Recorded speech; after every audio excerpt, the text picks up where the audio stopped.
J'ai acheté une maison en secret, puis j'ai surpris ma mère en train de la faire visiter à la femme de mon frère et à une amie.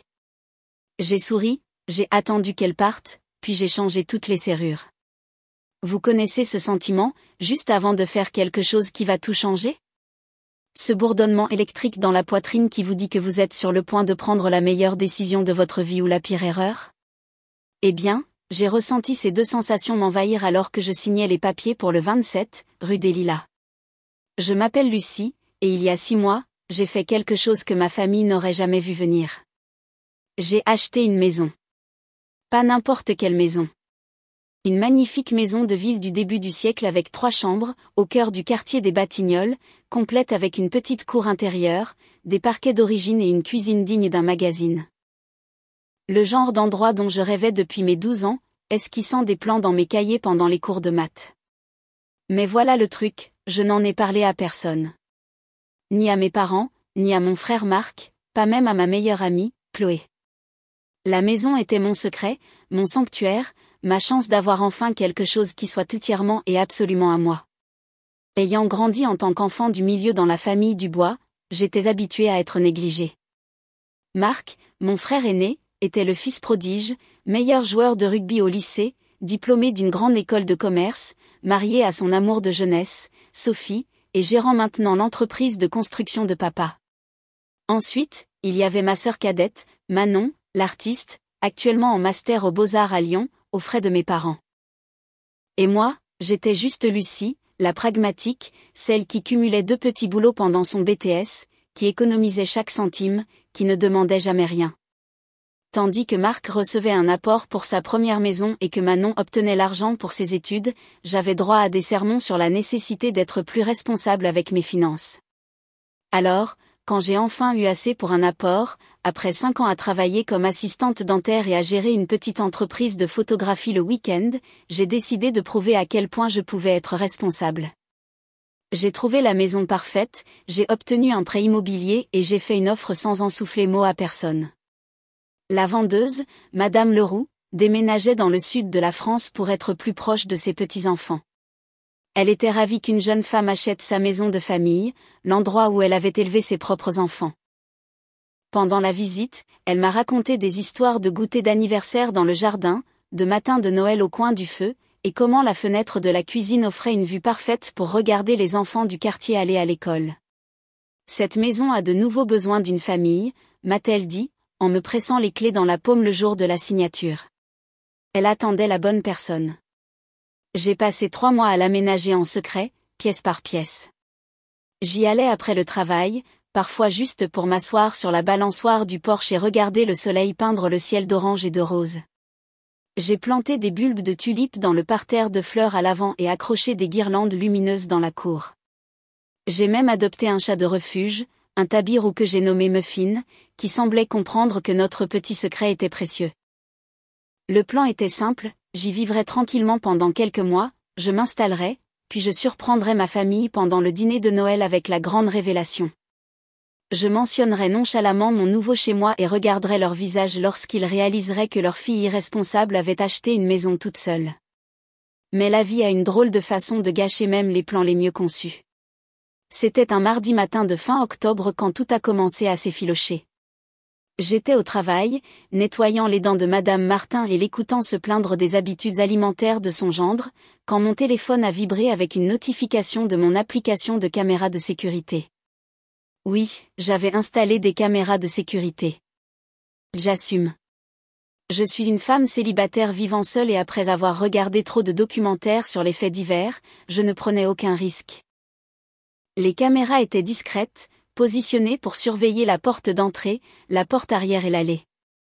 Je les consultais rarement pendant les heures de travail, mais quelque chose m'a poussé à jeter un œil à mon téléphone entre 2 patients.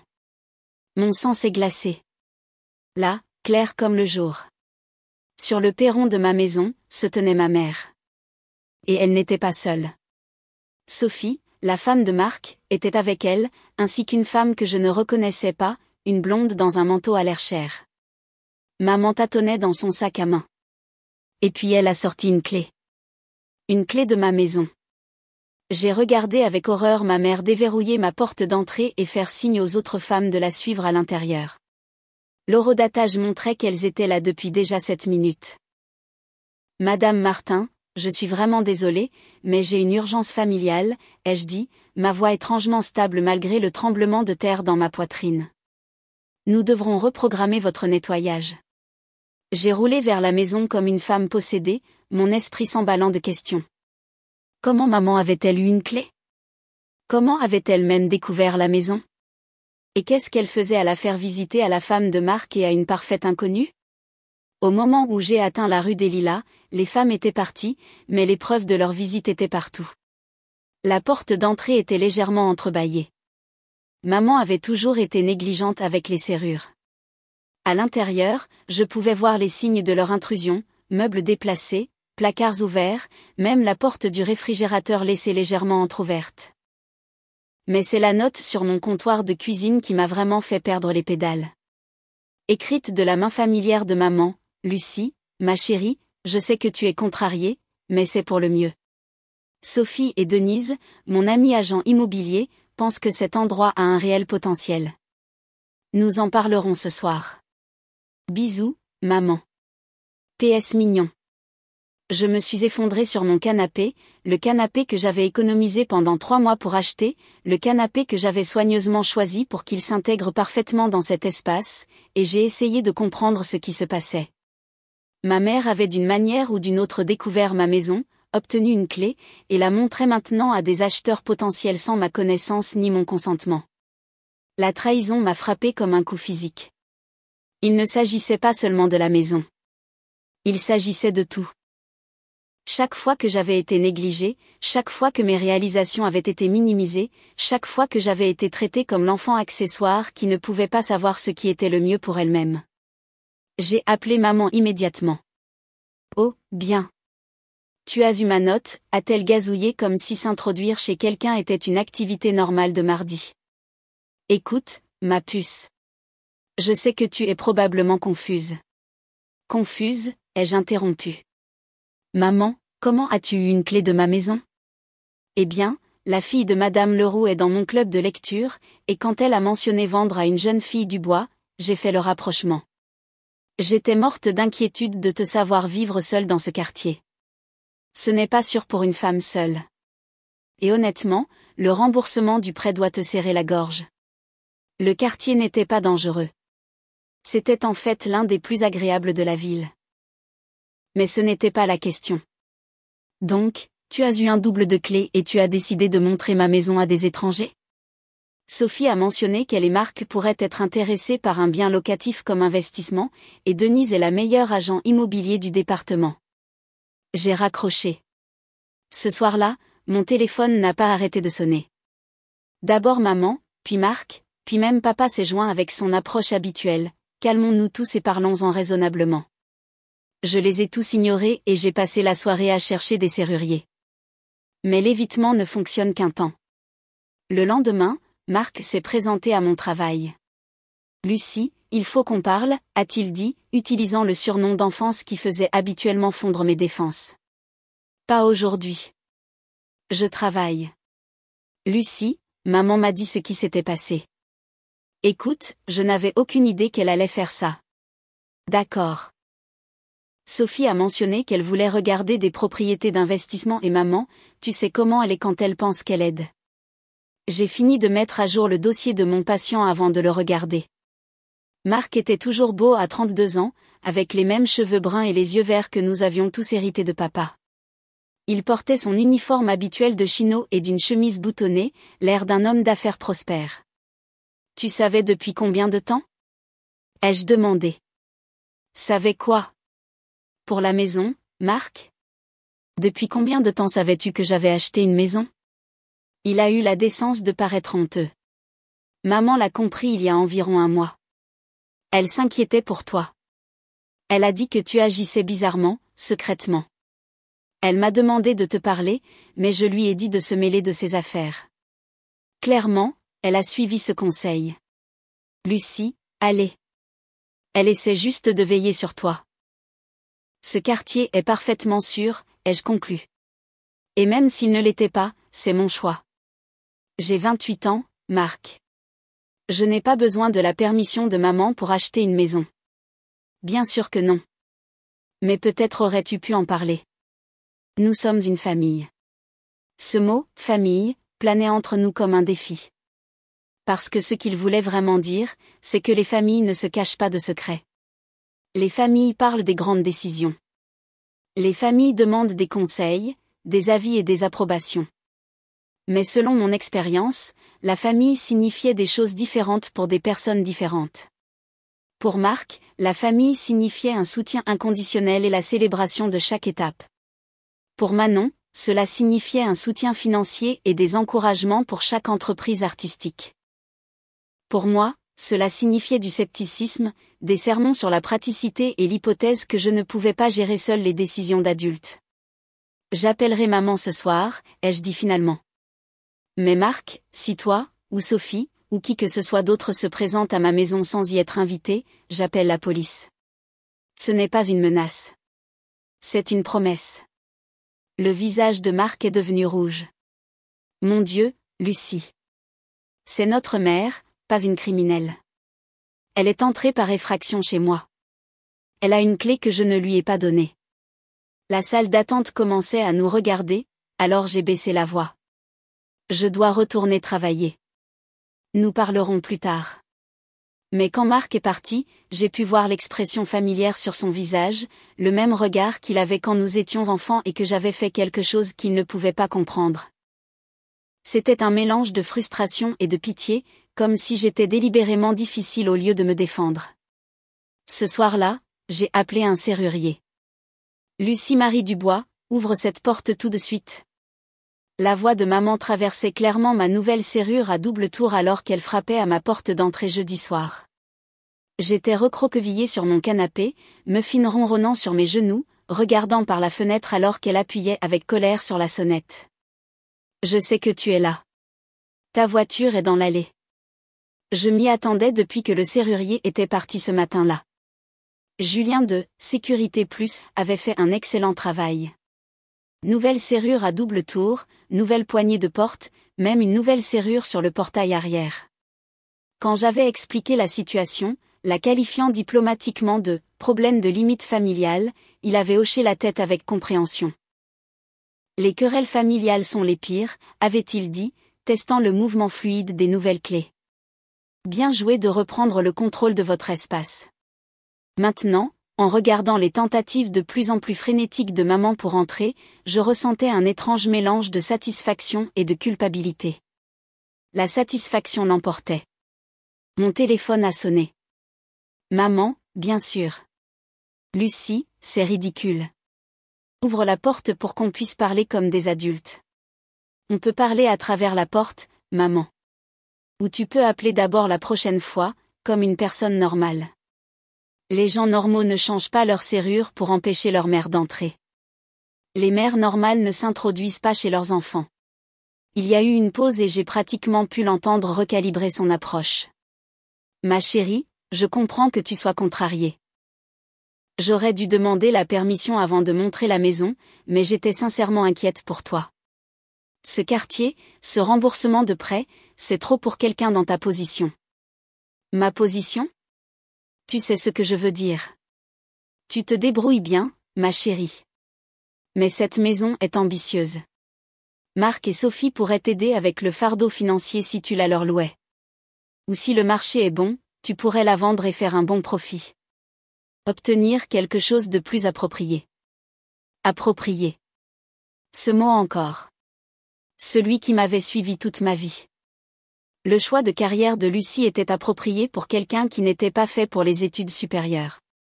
Son appartement était approprié pour une femme célibataire. Sa voiture était appropriée pour son budget.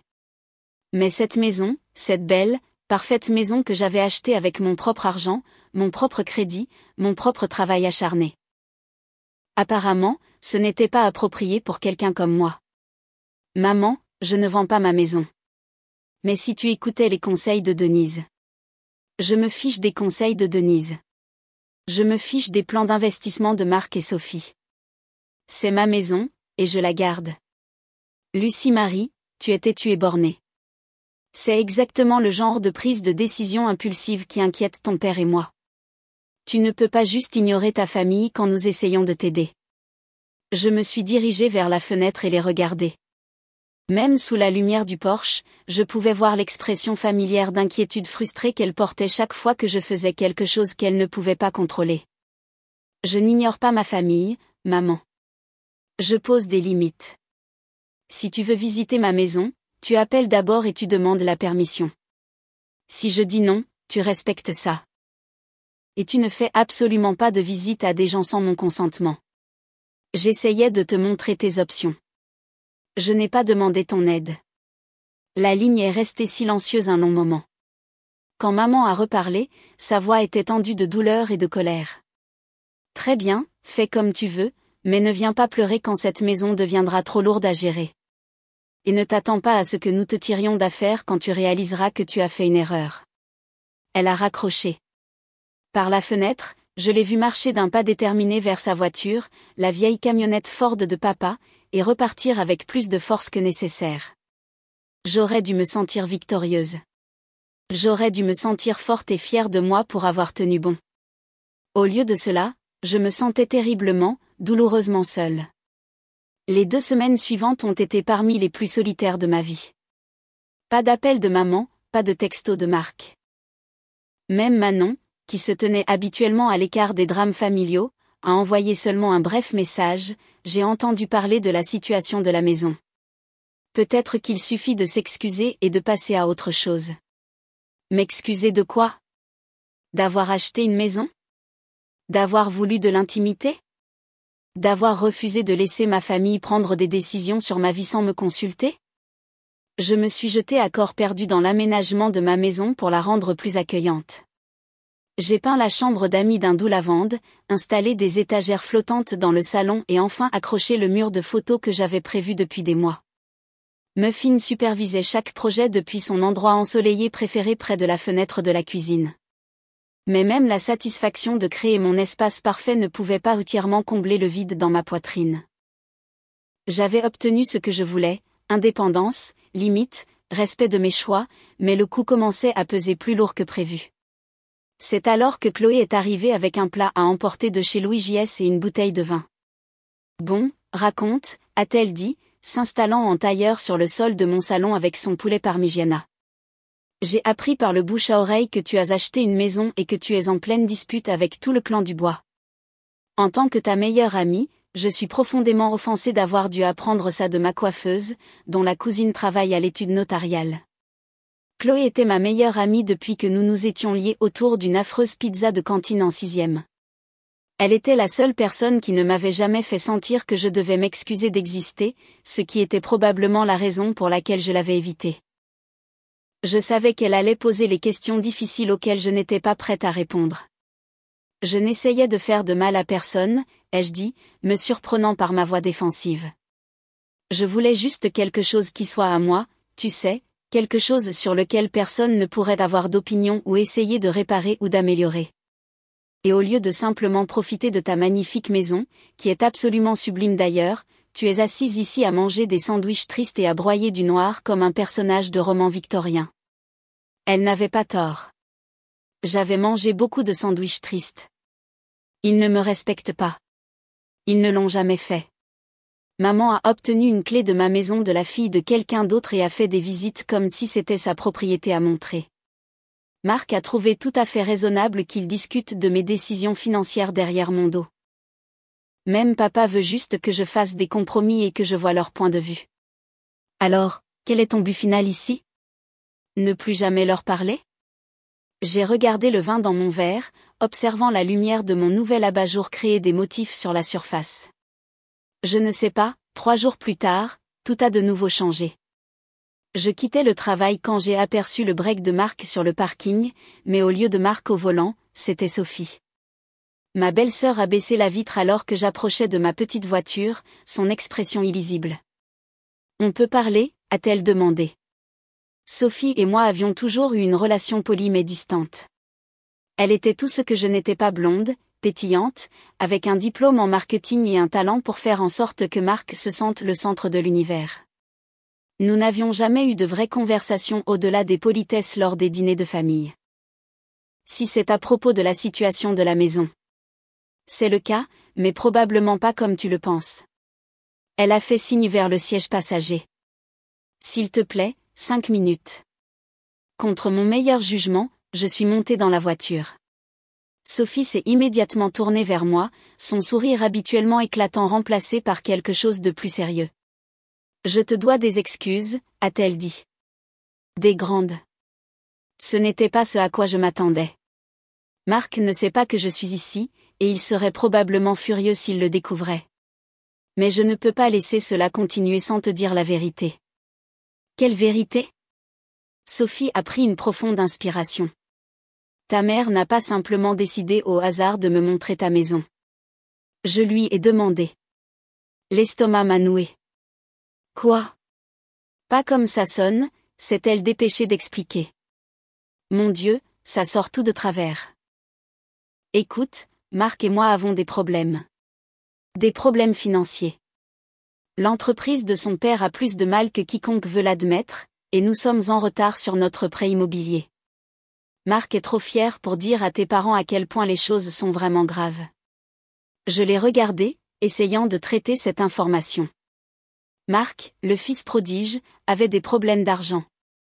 Quand ta mère a mentionné que tu avais acheté une maison et je jure, Lucie, je n'avais aucune idée que tu la gardais secrète. J'ai eu cette idée désespérée. J'ai pensé que tu serais peut-être prête à louer une chambre ou même à nous laisser y vivre parfois. Je n'essayais pas de prendre ta maison ou quoi que ce soit de ce genre. J'étais juste en train de me noyer et de me raccrocher à des branches. Les pièces du puzzle commençaient à s'assembler, mais elles formaient une image qui ne me plaisait pas. Donc, tu as demandé à maman de te faire visiter. J'ai demandé si elle pensait que tu serais ouverte à avoir des colocataires. Elle a dit qu'elle allait se renseigner. Je n'avais aucune idée qu'elle allait s'introduire avec une agent immobilier. Quand Marc m'a raconté ce qui s'était passé, je me suis sentie mal. Tout ce désordre est de ma faute. Nous sommes restés silencieux un instant, le poids des secrets de famille et des luttes tacites s'installant entre nous. Pourquoi Marc ne m'a-t-il pas demandé de l'aide, ai-je demandé finalement. Sophie a ri, mais cela ressemblait plus à un sanglot. La fierté, je suppose. Il est censé être celui qui réussit, tu te souviens ? Celui qui a tout compris. Demander de l'aide à sa petite sœur signifierait admettre qu'il ne l'est pas, petite sœur. Même Sophie me voyait comme ça. Je ne suis plus petite, ai-je dit doucement. Non, a convenu Sophie, regardant autour d'elle ma voiture, mon badge de travail, les preuves de ma vie indépendante. Tu ne le es vraiment pas. Et pour ce que ça vaut, ta maison est magnifique. Tu devrais être fière de ce que tu as accompli. C'était la première fois que quelqu'un de ma famille disait cela. Ce week-end-là, j'ai pris une décision qui m'a surprise moi-même. Je les ai tous invités à dîner. Maman, papa, Marc, Sophie, même Manon est venue de Lyon. J'ai envoyé un texto de groupe samedi matin, dîner de famille chez moi dimanche à 18h. Tenue décontractée. Je cuisine. Les réponses sont arrivées dans une pluie d'émojis confus et d'acceptations hésitantes. Maman a appelé 2 fois, mais j'ai laissé sonner. J'avais des choses à préparer. Dimanche soir, j'ai regardé par la fenêtre de ma cuisine alors qu'ils arrivaient dans mon allée. Maman est sortie de la camionnette de papa, l'air nerveuse. Marc et Sophie sont sortis de leur voiture, Sophie portant ce qui ressemblait à une bouteille de vin. Manon est arrivée la dernière dans sa vieille Subaru cabossée, ses cheveux bouclés s'échappant d'un chignon désordonné. J'ai ouvert la porte avant qu'ils ne puissent frapper. Bienvenue chez moi, ai-je dit, me décalant pour les laisser entrer. La visite que je leur ai faite n'avait rien à voir avec celle non autorisée que maman avait menée. Je leur ai montré chaque pièce avec fierté, expliquant mes choix de décoration, soulignant les détails architecturaux d'origine, leur présentant Muffin. J'ai observé leur visage alors qu'ils découvraient l'espace que j'avais créé. Qu'ils le regardaient vraiment, peut-être pour la première fois. Lucie, c'est... Papa a commencé, puis a semblé perdre ses mots. Il a passé sa main sur la cheminée restaurée du salon, son œil d'entrepreneur appréciant le travail. C'est magnifique, a terminé Manon. Je n'arrive pas à croire que tu aies fait tout ça toute seule. Pendant le dîner lasagne maison, pain à l'ail et une salade de légumes de mon jardin, je leur ai raconté toute l'histoire. Comment j'avais économisé pendant 5 ans. Comment j'avais recherché les quartiers, les taux de prêt immobilier et les inspections de maisons. Comment j'étais tombée amoureuse de cette maison dès que j'avais vu l'annonce. Mais pourquoi ne nous as-tu pas dit, a demandé maman, sa voix petite. Nous aurions pu aider. Parce que je voulais le faire moi-même, ai-je dit simplement. Parce que chaque fois que j'ai pris une décision dans ma vie, quelqu'un dans cette famille a eu une opinion sur la façon dont je pouvais faire mieux. Je voulais une chose, juste une chose qui soit entièrement à moi. Marc s'est agité inconfortablement sur sa chaise. Nous ne faisons pas ça, n'est-ce pas? J'ai regardé autour de la table. Marc, quand j'ai démarré mon entreprise de photographie, qu'as-tu dit? Il est resté silencieux. Tu as dit que c'était bien que j'ai un petit passe-temps pour m'occuper. Papa, quand j'ai été promue assistante dentaire principale, tu as dit que c'était une bonne expérience pour quand je déciderais de faire quelque chose de plus sérieux dans ma vie. Maman, quand j'ai acheté ma voiture, tu as passé 1 heure à expliquer pourquoi une berline aurait été plus pratique que ma Jeep. Le silence s'est étiré inconfortablement. Je vous aime tous, ai-je poursuivi. Mais j'avais besoin de me prouver que je pouvais prendre de bonnes décisions sans un comité. Et je l'ai fait. J'ai acheté une maison et elle est parfaite et je suis fière de moi. Sophie a soudainement pris la parole. Je te dois aussi des excuses pour toute cette histoire de location. J'aurais dû te parler directement au lieu de passer par ta mère. Marc a regardé sa femme avec surprise, entendant clairement cette partie de l'histoire pour la première fois. Problème d'argent? Ai-je demandé doucement. La mâchoire de Marc s'est serrée, mais Sophie a hoché la tête. Le secteur de la construction est au ralenti. Nous nous en sortons, mais c'est stressant. J'ai regardé mon frère. Vraiment regardé. Pour la première fois, je pouvais voir les rides de stress autour de ses yeux. La tension dans ses épaules. Le fils prodigue n'était pas aussi parfait que tout le monde le pensait. Si tu as besoin d'aide, ai-je commencé. Nous n'avons pas besoin, a commencé Marc automatiquement, puis s'est arrêté. Désolé, vieilles habitudes. Si tu as besoin d'aide, ai-je répété fermement. Tu peux me la demander, mais tu me la demandes directement et tu respectes la réponse que je te donne. D'accord? Il a hoché la tête, l'air légèrement abasourdi. Et maman? Je me suis tournée vers elle. Je dois te faire comprendre quelque chose. Je ne suis pas en colère parce que tu essayais d'aider. Je suis en colère parce que tu ne m'as pas fait confiance pour savoir ce dont j'avais besoin. Obtenir une clé de ma maison sans demander, faire entrer des étrangers, faire des projets pour ma propriété. Ce n'est pas de l'aide. C'est du contrôle. Les yeux de maman se sont remplis de larmes. Je m'inquiète juste pour toi. Tu es si indépendante, si déterminée à tout faire seule. Je voulais m'assurer que tu avais des options. J'apprécie que tu t'inquiètes, mais j'ai besoin que tu me fasses confiance pour gérer ma propre vie. Même si je fais des erreurs, ce sont les miennes. Nous avons parlé jusqu'à presque minuit, éclaircissant des décennies de malentendus et d'attentes tacites. Ce n'était pas une conversation parfaite. Il y a eu des larmes, des voix fortes et des moments où j'ai cru que quelqu'un allait partir en claquant la porte. Mais c'était honnête d'une manière que notre famille n'avait pas été depuis des années. Quand ils sont finalement partis, maman m'a serré très fort à la porte.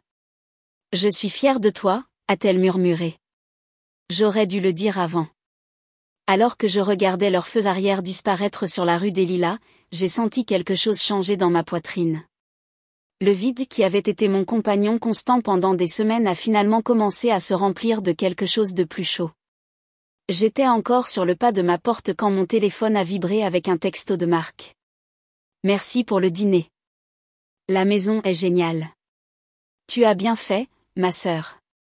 Pour la première fois depuis des mois, je me suis endormie cette nuit-là avec le sentiment d'appartenir vraiment à quelque part. Non seulement à ma maison, mais à ma famille. La différence était que maintenant j'y appartenais à mes propres conditions. Et parfois, cela fait toute la différence du monde.